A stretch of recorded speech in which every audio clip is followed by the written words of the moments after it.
बहादुर शहजादी। एक दफ़ा का जिक्र है कि एक दूर दराज सल्तनत में ज़ुया नामी बहादुर शहजादी रहती थी। दूसरी शहजादियों के बरक्स ज़ुया को मुहिम्मात का शौक था। वो अक्सर महल से छप कर जंगलों की सैर करती, पहाड़ों पर चढ़ती और ज़रूरतमंदों की मदद करती थी। एक दिन सल्तनत में एक अजदहा नमूदार हुआ जिसने सल्तनत के अमन को खतरे में डाल दिया। बादशाह बहुत परेशान हुआ और उसने सबसे बहादुर सिपाहियों को बुलाया ताकि अजदहा को शिकस्त दें, लेकिन कोई कामयाब ना हुआ।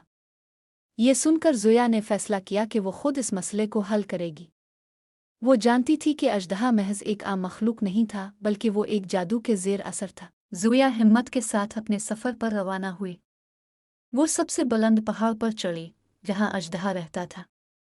जब वो अजदहा के पास पहुंची तो उसने इससे लड़ाई नहीं की बल्कि सुकून से बात की।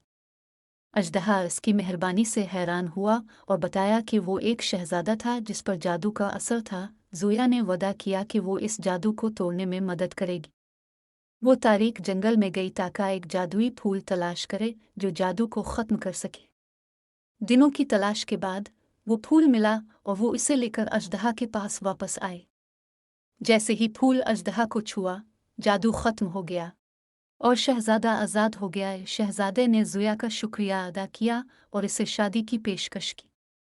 लेकिन ज़ुया, जो एक बहादुर और मुहिम जो शहजादी थी, ने दुनिया की मज़ीद सैर करने का फ़ैसला किया। वो जानती थी कि अब इसकी सल्तनत शहजादे की हिफाजत में महफूज रहेगी और इस तरह शहजादी ज़ुया उफ़क़ में आगे बढ़ी, अपने अगले एडवेंचर के लिए तैयार।